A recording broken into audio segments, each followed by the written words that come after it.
Bismillahirrahmanirrahim. Assalamualaikum warahmatullahi wabarakatuh. Yang saya hormati Ibu Kepala Sekolah SD Negeri Kaloran dan rekan guru SD Negeri Kaloran. Terima kasih kepada rekan guru sudah meluangkan waktunya untuk mengikuti pengibasan pembelajaran mendalam. Alhamdulillahirrabbilalamin wabihi nasta'in wa ala umuri dunya wadin wa salatu wassalamu ala asrofil anbiya'i wal mursalin wa ala alihi wa sahbihi ajma'in amma ba'du.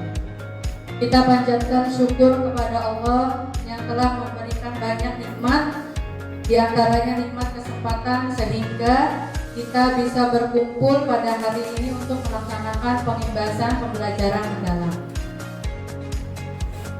Tak lupa sholawat beserta salam kita curah limpahkan kepada junjungan Nabi kita Muhammad SAW yang mana kita harapkan syafaatnya di hari akhir. Baik Ibu Guru semua, selanjutnya hari ini adalah pengibasan pembelajaran mendalam yang akan disampaikan oleh Ibu Kepala Sekolah, oleh saya dan Ibu Eva. Itu hasil pengibasan dari pelatihan pembelajaran mendalam yang ada di Parung Bogor selama 5 hari. Yang pertama nanti akan disampaikan oleh Ibu Kepala Sekolah. Kepada Ibu Kepala Sekolah kami persilakan. Assalamualaikum warahmatullahi wabarakatuh.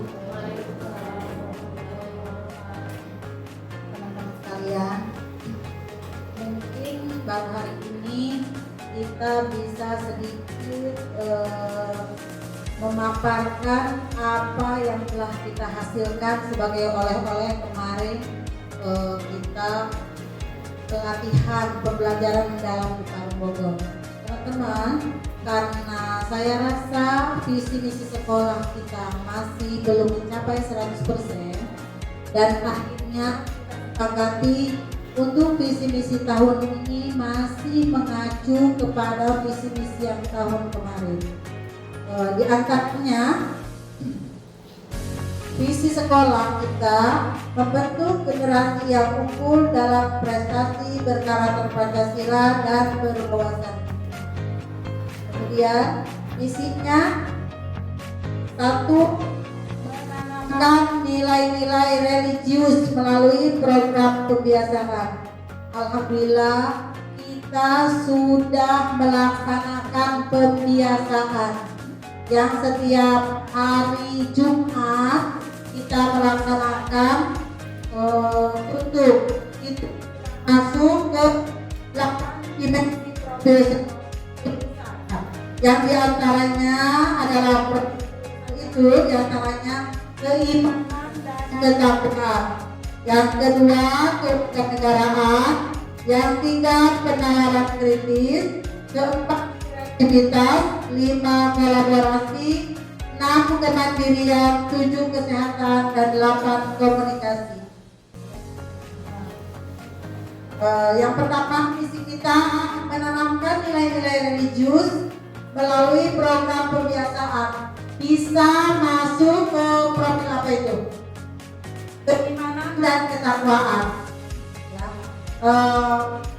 Misi kita yang pertama masuk di 8 dimensi kelulusan sebagai keimanan dan ketakwaan.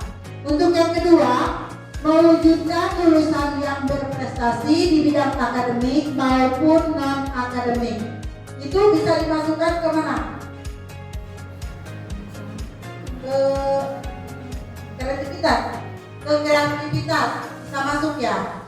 Yang ketiga, mewujudkan pendidikan berkarakter yang mengedepankan pembentukan profil pelajar Pancasila. Bisa kewarganegaraan, kewargaan bisa.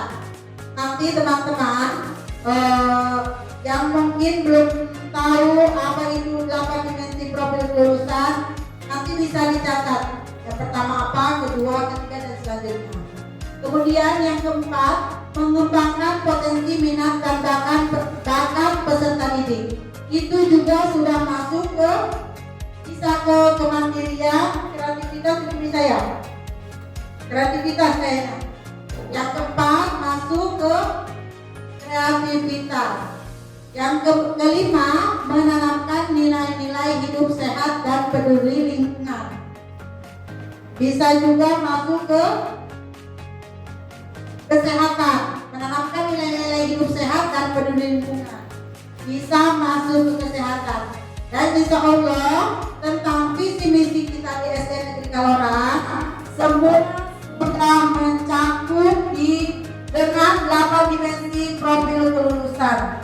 Untuk itu, untuk kita semua sebagai warga SDN Negeri Kaloran, kita tingkatkan lagi tentang semua yang sudah tercakup di misi-misi SDN Negeri kita. Mudah-mudahan kita masih bisa bekerja sama dan selalu meningkatkan apapun yang menjadi program di sekolah kita.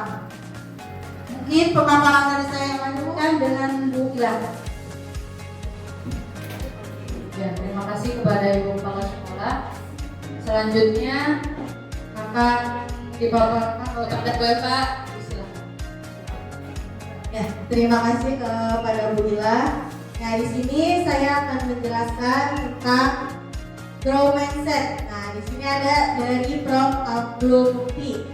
Nah, kalau Prof. Abdul Mukti ini berkata bahwa kalau orang berpikir dengan grow mindset, maka dia yakin masalah yang hanya sedikit itu ada jalan keluarnya. Ada jalan keluarnya itu tidak sedikit tapi banyak. Karena itu janganlah menyerah, jangan putus asa dan yakinlah ada jalan keluarnya. Nah, itu yang dikatakan Profesor Abdul Mukti. Nah, lanjut. Tadi ada pola pikir. Pola pikir itu adalah segalanya. Nah, dari pola pikir, dari kita berpikir, kita membuat tindakan.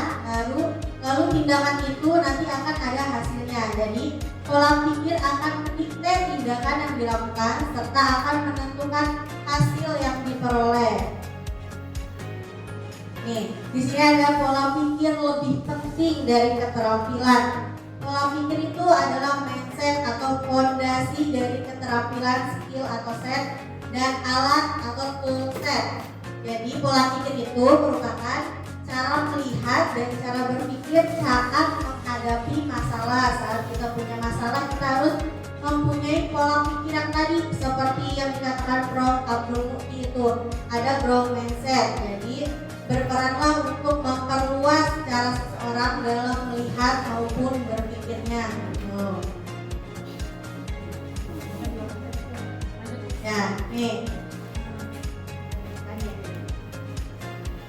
Di sini ada mengapa manusia mempunyai pola pikir yang berbeda-beda. Di sini ada pola pikir atau mindset, yaitu kumpulan keyakinan akan menentukan cara seseorang melihat dan berpikir terhadap sebuah kejadian atau peristiwa.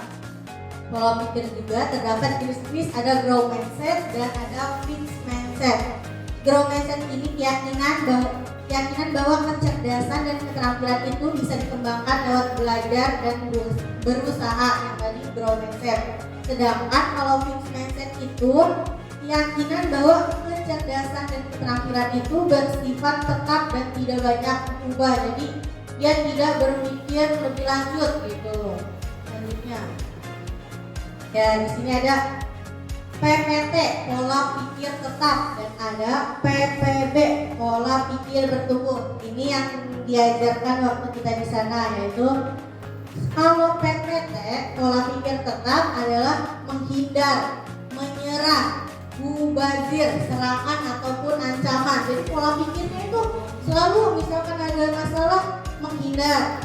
Kalau ada masalah dia menyerah. Kalau ada masalah mubazir, serangan atau masalah itu dibuat suatu ancaman. Sedangkan kalau pola pikir bertumbuh itu dia ada masalah dia menerima, ada masalah dia bertahan, ada masalah itu membuatnya menjadi peluang, membuatnya suatu informasi atau inspirasi bagi seseorang. Jadi ada kita pola pikir tetap dan pola pikir bertumbuh. Nah, untuk pembelajaran kedepannya itu kita harus memiliki pola pikir bertumbuh. Kita harus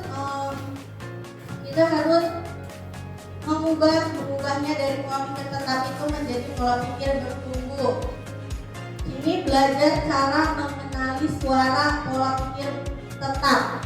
Kalau suara pola pikir tetap itu suara yang menimbulkan kekhawatiran dalam menghadapi tantangan dan kesulitan.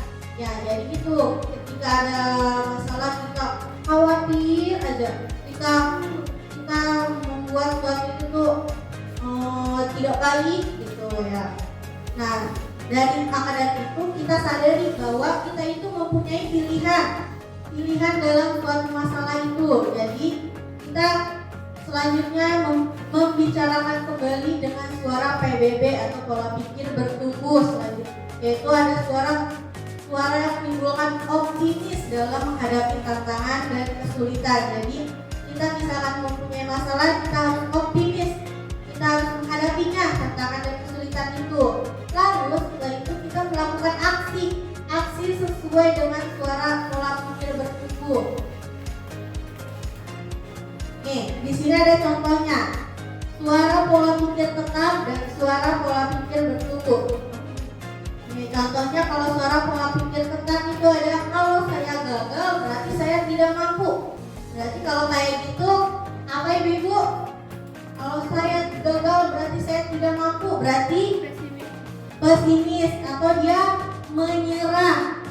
Dia menyerah kalau misalkan sudah gagal berarti udah saya sudah mampu, nggak usah lagi gitu. Sedangkan kalau suara pola pikir bertumbuhnya, kalau saya gagal berarti saya harus belajar lagi dan coba lagi gitu. Nah, lanjut ada saya akan menolak saat menerima tugas yang belum pernah saya kerjakan sebab resiko gagal itu sangat besar. Nah itu.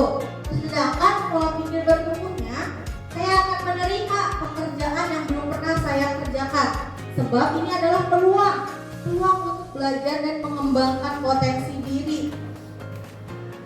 Nah, lanjut ada kesalahan menunjukkan kelemahan saya sehingga harus dihindari demi menjaga nama baik gitu kan. Sedangkan kalau pola pikir bertumbuh, kalau kita mempunyai growth mindset, kesalahannya itu merupakan sebuah proses belajar dan peluang untuk meningkatkan diri kita sendiri, potensi diri. Nah, ada juga saya hanya bagus dalam bidang tertentu saja dan tidak untuk bidang lainnya.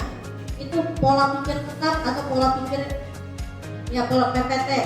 Sedangkan pola pikir bertumbuhnya saya bisa belajar apapun juga yang saya mau, termasuk hal-hal yang sulit dihadapi. Berarti itu mencoba hal-hal baru walaupun tidak di bidangnya sekaligus.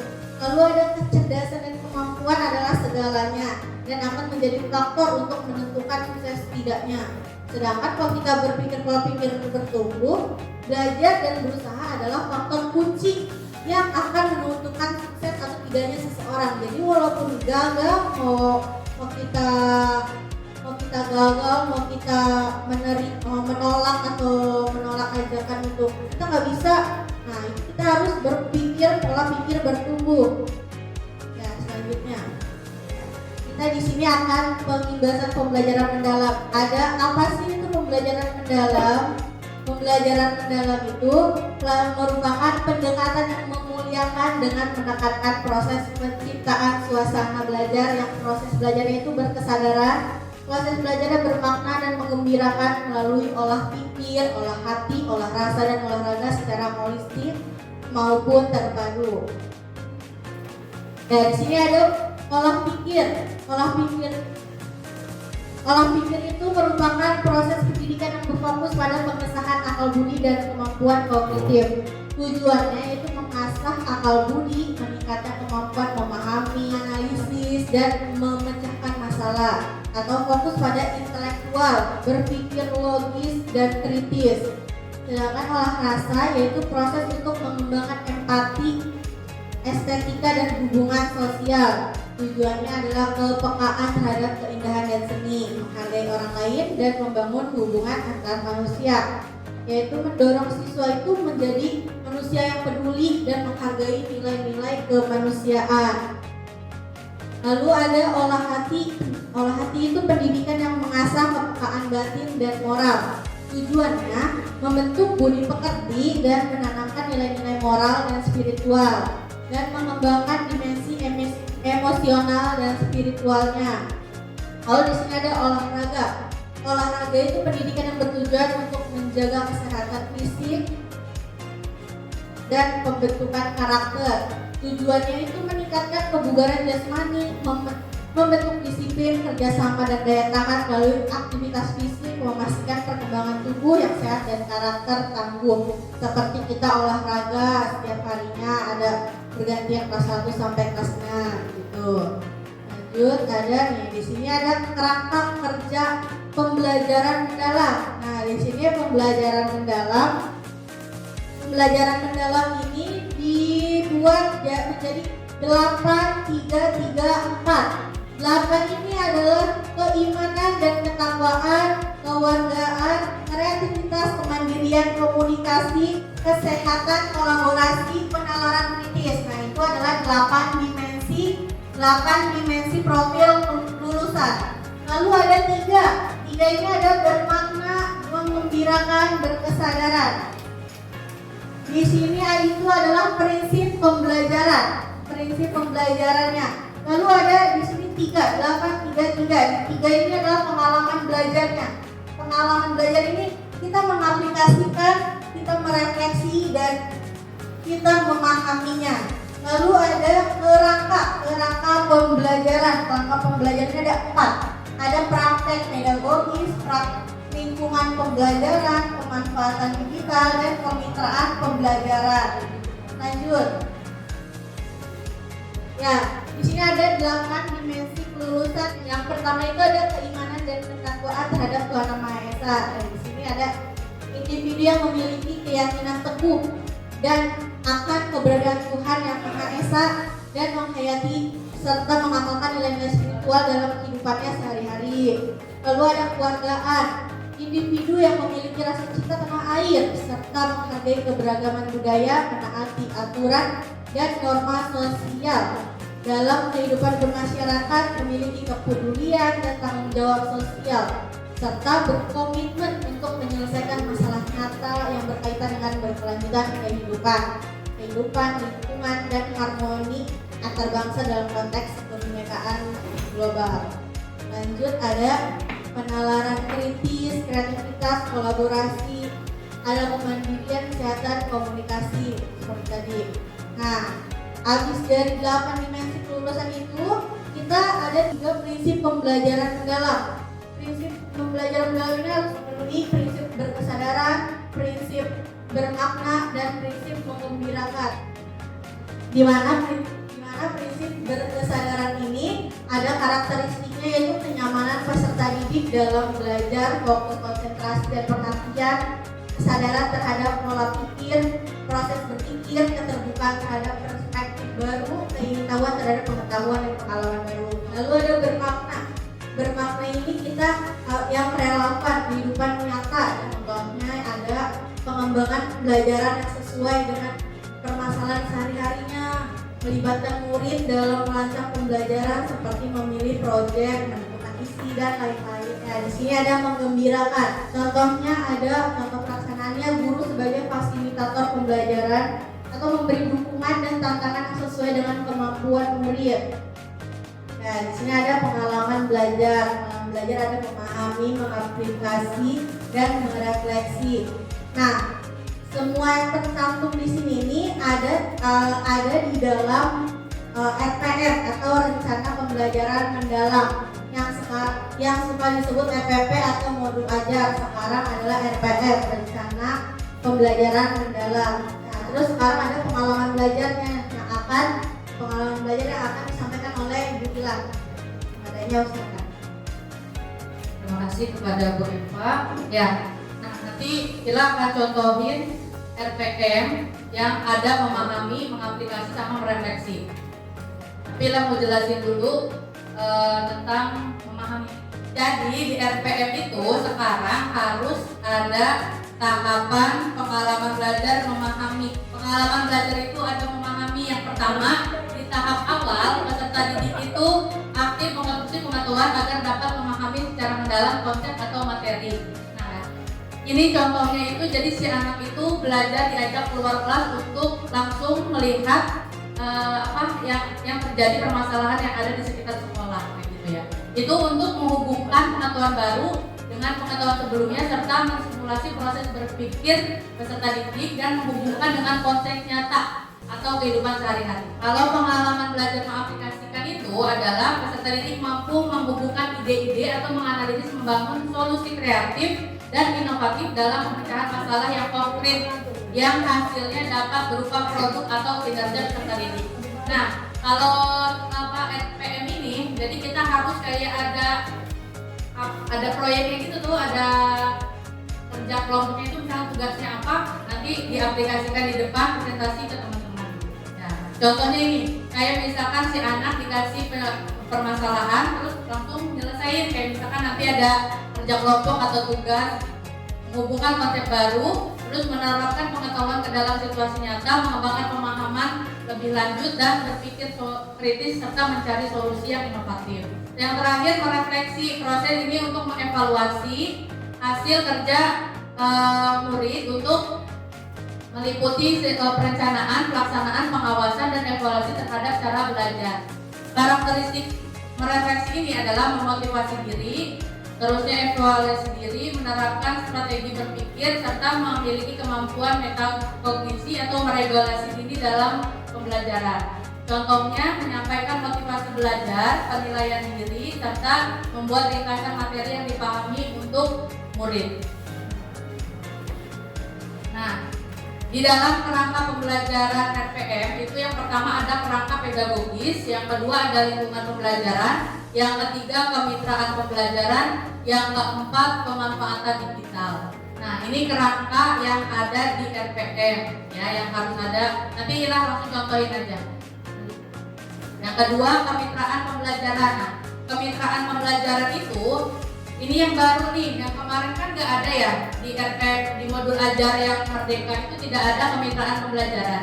Nah, kalau untuk sekarang di RPM itu harus ada kemitraan pembelajaran. Ternyata kemitraan pembelajaran itu nggak harus dari luar, itu bisa dari murid, dari orang tua, komunitas atau guru juga. Contoh lingkungan kemitraan sekolah, kepala sekolah, pengawas, guru, dan murid. Lingkungan luar sekolah itu bisa kita kerjasama sama lingkungan masyarakat, sama komunitas. Kemudian kalau yang di masyarakat kita bisa panggil orang tua datang ke sekolah. Lanjut kayak misalkan tokoh masyarakat kita panggil, ada acara misalkan kayak maulid atau apa, kita panggil ustadz atau orang yang mengerti tentang agama. Kalau lingkungan pembelajaran itu ternyata kalau di RPM itu tidak harus di lingkungan kelas aja ya. Untuk menciptakan suasana yang menyenangkan itu kita bisa ajak murid ke luar kelas untuk melakukan pembelajaran. Misalnya materinya tentang tumbuhan, kita ajak ke lingkungan sekolah untuk mencatat tumbuhan apa saja yang ada di sekolah gitu ya. Kalau pemanfaatan digital, nah untuk sekarang RPM itu harus ada pemanfaatan digitalnya. Minimalnya itu materi yang dari internet ya. Yang keduanya kalau misalkan sekolah ada Infocus, pakai Infocus, apalagi kita sudah dapat ini bisa dimanfaatkan sebagai pemanfaatan digital. Nah, transformasi peran guru dalam ekosistem pembelajaran mendalam itu pertama guru sebagai aktivator, yang kedua guru sebagai kolaborator, dan yang ketiga guru sebagai pengembang budaya belajar. Nah, yang pertama itu guru itu sebagai aktivator itu yang menggerakkan. Nah, yang kedua itu guru bekerja sama rekan sejawat untuk melakukan kolaborasi untuk pembelajaran mendalam serta untuk mengembangkan budaya belajar. Ada 4 komponen di rancangan pembelajaran di RPM itu. Yang pertama nih ada identifikasi ya, yang kedua ada desain pembelajaran, yang ketiga ada pengalaman belajar, sama yang keempat asesmen. Ini harus ada di RPM. Nah, Ilan mau contoh RPM kelas 4 nih. Nah, sebenarnya nggak beda jauh sama yang modul ajar. Kalau pembelajaran mendalam sekarang itu ada, kalau ini kan sama ya, identitas semuanya sama ya. Di sini ada identifikasi kesiapan murid. Jadi yang pertama itu harus ada pengetahuan awal, minat belajar, sama latar belakang. Nah, kalau misalnya di pembelajaran mendalam tuh sekarang kita ngasih asesmen awal dulu ke anak ya, untuk mengetahui kesiapan si anak itu. Jadi untuk mengetahui pengetahuan awalnya, untuk untuk mengetahui minat belajarnya serta untuk mengetahui latar belakang serta kebutuhannya. Yang kedua itu harus karakteristik materi pelajaran. Kita harus memasukkan apa yang faktual sama yang konseptual. Misalnya materinya tentang bagian tubuh tumbuhan. Jadi faktualnya nama bagian tubuh tumbuhan serta fungsi masing-masing tubuh tumbuhan dan pentingnya bagian tubuh tumbuhan. Yang B-nya referensi dengan kehidupan nyata murid. Jadi murid diajak langsung untuk melihat lingkungan sekitar, yang minimalnya di lingkungan sekolah seperti itu. RPM kita masukkan dimensi profil lulusan. Jadi kita pilih yang memang sekiranya di pelajaran itu ada. Misalnya kan kita kalau sebelum belajar harus berdoa. Nah, berarti itu masuk keimanan dan ketakwaan terhadap Tuhan Yang Maha Esa gitu. Terus kalau misalnya emang keluargaan nggak ada, nggak usah dicantumin. Kita lihat juga, jadi masuk. Jadi nggak harus semuanya masuk. Kalau misalkan yang masuk cuma 2 atau 3 juga nggak apa-apa. Lanjut ya, lingkungan pembelajaran itu kan ada lingkungan fisik sama lingkungan virtual. Kalau lingkungan fisik itu kayak kelas ya. Terus kayak sekolah, lingkungan sekolah itu lingkungan fisik. Bisa juga diajak ke tempat di luar, misalkan kayak perpustakaan gitu. Nah itu juga bisa lingkungan fisiknya. Lingkungan virtualnya bisa memanfaatkan teknologi ya. Misalkan video pembelajaran atau PowerPoint. Nah, nih kalau udah pemanfaatan digitalnya itu video YouTube, presentasi, pengalaman belajar nih, kegiatan awalnya guru membuka pembelajaran itu masuk keimanan dan ketakwaan kepada Tuhan Yang Maha Esa. Kayak gitu Bu. Jadi harus dijelasin ya. Ya betul. Nah, guru membuka pembelajaran keimanan dan ketakwaan. Yang kedua, guru membaca doa bersama, termasuk keimanan juga serta kesadaran diri. Si anak murid itu berdoa apa enggak gitu. Jadi setiap di kegiatan pembelajaran awal, inti sama akhir itu dimasukin yang tadi, yang prinsip pembelajaran mendalam. Iya, ada 8 dimensi dimasukin kayak gitu. Terus selanjutnya harus ada persepsi di setiap RPM atau pertanyaan pemantik ya. Untuk supaya pembelajaran itu menjadi bermakna. Contohnya kayak siapa yang hari ini sarapan dengan sayur, kayak gitu dong Bu. Jadi harus ada pemantiknya. Sebelum mulai pembelajaran itu si anak-anak tuh diberi pertanyaan, boleh materi yang tepuk tangan 1. Semangat. Semangat. Semangat. Tepuk tangan 2.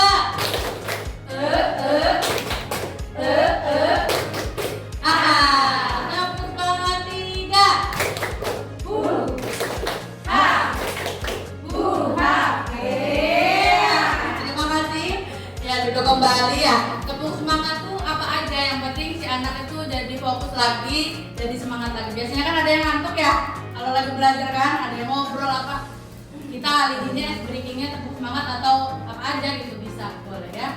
Nah itu tadi kegiatan awalnya, kegiatan intinya itu yang pertama sintak orientasi murid pada masalah. Jadi si guru ngajuin pertanyaan lagi nih, biar si anak itu berpikir kritis ya. Terus selanjutnya dikasih tugas LKPD. Itu ngasih tugas misalnya, nah tadi kan ada kemitraan. Nah ada kemitraan nih, lanjut si murid itu diajak keluar untuk mengamati kebun, di apa tuh jelasin sama tukang kebun sekolah tanaman apa aja gitu. Jadi dikasih waktu keluar untuk keliling sekolah untuk melihat tanaman. Terus udah selesai itu masuk kelas lagi, murid menyimak materi yang disampaikan guru melalui video YouTube. Boleh diterangin sama gurunya, boleh nanti ditayangin lewat YouTube ya. Terus habis itu tanya jawab lagi. Nah tanya jawab itu untuk meningkatkan penalaran kritis murid itu ya. Lanjut murid dikasih KPD, biasanya tugas terus kerja kelompok kayak gitu. Yang cinta keempatnya tuh mengembangkan dan menjadikan hasil karya. Jadi tadi udah tugas kelompok. Setiap kelompok itu maju ke depan mempresentasikan, kemudian diberi tepuk salut nih. Jadi kalau setiap anak yang udah maju itu dikasih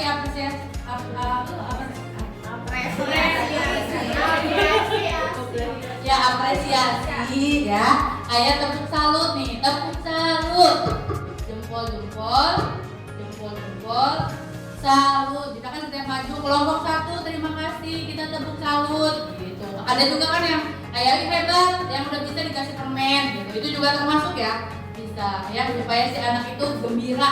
Nanti bahagia atau dia udah diapresiasi gitu ya hasil karyanya. Lanjut, sintak yang kelima, menganalisis dan mengevaluasi proses pemecahan masalah.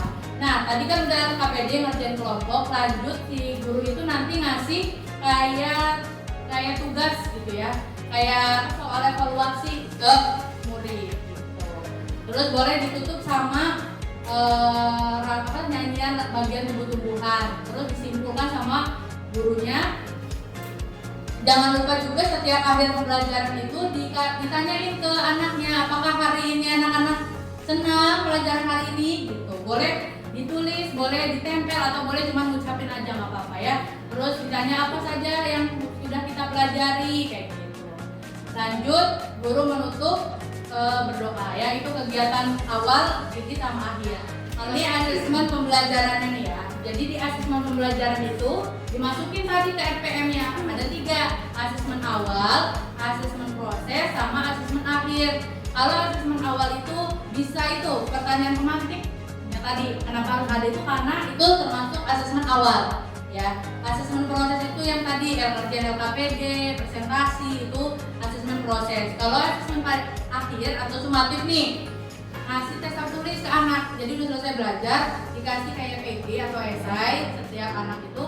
Jadi kita tahu si anak itu paham nggak sama materi hari ini. Kan yang kita tahu sumatif itu dikasihnya tuh pas di akhir ya, pas naik kelas atau ujian, ya kan. Ternyata setiap pembelajaran juga kita harus pakai yang asesmen gitu. Nah, ada 3 nih prinsip asesmen pembelajaran mendalam. Yang pertama, asesmen sebagai pembelajaran itu asesmen as learning ya, untuk refleksi proses pembelajaran yang tadi bisa pakai jurnal, bisa pakai peer assessment atau checklist, atau yang dulu makan yang kognitif atau non kognitif tuh ya, itu masuk ke asesmen as learning. Yang kedua, asesmen for learning atau asesmen untuk pembelajaran. Itu contohnya kayak observasi, pernyataan diagnostik, atau tugas-tugas gitu ya.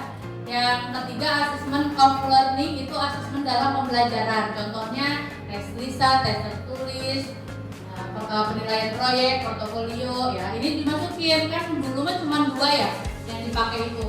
Nah, sekarang tuh 3-tiganya harus masuk gitu ke pembelajaran. Nah, ini dimasukin 3 nih kan. Ada asesmen awal. Nih, asesmen awalnya apa? Misalnya formatif. Tekniknya tes tertulis atau pertanyaan pemantik. Jadi ditulis aja Bu ya. Asesmen awalnya. Terus yang keduanya asesmen prosesnya formatif, observasi, lembar observasi gitu ya. Yang ketiganya asesmen akhirnya nih, penilaian diri atau sumatifnya tertulis gitu. Nah, selain itu juga benar ada penilaian sikap, ada penilaian kayak kerja kelompok gitu. Itu harus dimasukin juga. Ada contohnya, nanti kita kasih contohnya kirim ke grup. Itu aja. Kalau misalnya RPM itu ya tadi harus ada urutannya ya. Nah, ini yang 4 komponen itu yang harus ada ya. Yang wajib ada tadi, pertama identifikasi, yang kedua desain pembelajaran, yang ketiga pengalaman belajar, sama asesmen. Itu yang wajib ada di RPM ya, di rencana pembelajaran mendalam. Itu aja yang bisa saya sampaikan. Oke. Ada yang mau bertanya? Ibu guru? Ya, kalau nggak ada yang nanya berarti gila yang nanya ya. Tadi kan udah dijelasin sama Bu Eva 8 dimensi. Ada yang masih ingat nggak 8 dimensi itu apa aja? Yang pertama keimanan, ya, kewargaan, terus ya betul, penawaran kritis, kreativitas, kolaborasi, kemandirian, kesehatan, sama komunikasi. Ya, itu ya 8 dimensi profil lulusan. Terima kasih ya kepada ibu guru semua yang sudah saya sampaikan. Kurang lebih mohon maaf. Wassalamualaikum warahmatullahi wabarakatuh. Waalaikumsalam. Alhamdulillah teman-teman, untuk pemimbasan pembelajaran mendalam L1 berjalan dengan baik. Mudah-mudahan ilmu yang telah dipaparkan oleh teman-teman yang tadi bisa menyerap dan bisa dipahami. Terima kasih teman-teman semua atas waktunya. Mudah-mudahan nanti di lain waktu kita bisa sama-sama sharing kembali. Billahi taufiq wal hidayah. Wassalamualaikum warahmatullahi wabarakatuh. Sampai jumpa kembali pada waktu dan gelombang yang sama. Semoga bisa bertemu kembali di lain kesempatan dan di lain waktu. Kalau tutup, wassalamualaikum warahmatullahi wabarakatuh.